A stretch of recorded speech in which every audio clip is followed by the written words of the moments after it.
कारणे आहेत. त्यापैकी 5 कारणे आपण मागील तासाला पाहिले होते. आता त्याच्या पुढील 5 कारणे तुमच्यासमोर या ठिकाणी मांडलेली आहेत. पहिलं कारण आहे मुस्लिम अत्याचारास विरोध.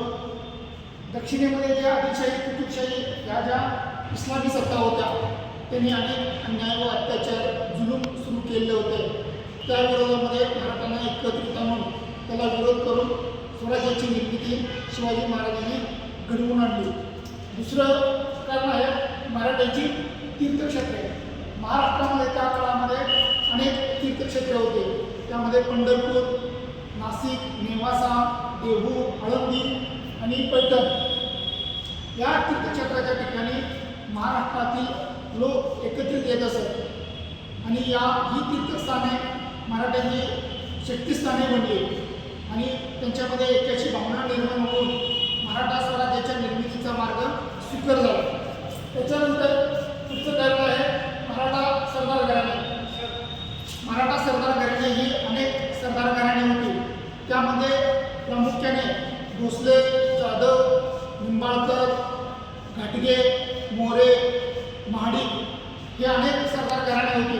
या पराक्रमी सरदार घराण्यातील व्यक्तींना शिवाजी महाराजांनी एकत्रित आणले आणि त्यांच्या एकत्रीकरणातून शिवाजी महाराजांना आपला स्वराज्याचा मार्ग अधिक सुकर होण्यासाठी किंवा स्वराज्याची निर्मिती करण्यासाठी या सरदारांचा त्यांनी उपयोग करून घेतला. पुढचा आहे शहाजीराजांचा वारसा. शिवाजी महाराजांचे वडील शहाजीराजे हे थोर आणि पराक्रमी होते. त्यांनी आपल्या पराक्रमावरती अनेक दरबारामध्ये महत्त्वपूर्ण कामगिरी केली होती. त्यामुळे त्यांना जहागिरी मिळालेली होती. या जहागिरीचा वारसा लष्करी सामर्थ्य, शौर्य याचा वारसा शिवाजी महाराजांना शहाजीराजांच्याकडून मिळालेला होता.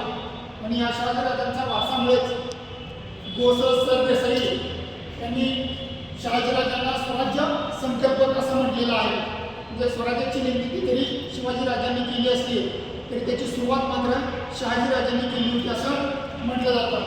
आणि पुढचं आहे शिवाजी महाराजांचे नेतृत्व. सर्वात शेवटचं आणि महत्त्वाचं कारण आहे शिवाजी महाराजांच्याकडे जे नेतृत्व कौशल्य होतं त्या नेतृत्वामुळेच स्वराज्याची निर्मिती होण्यास मदत झाली.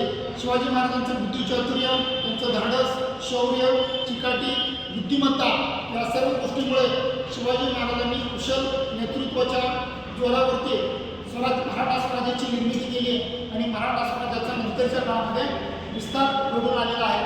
अशा पद्धतीने हे एकूण मराठा स्वराज्याच्या उदयाची ही अनेक कारणे आहेत. ठीक आहे. या ठिकाणी प्रकरण 1 मधला पहिला मुद्दा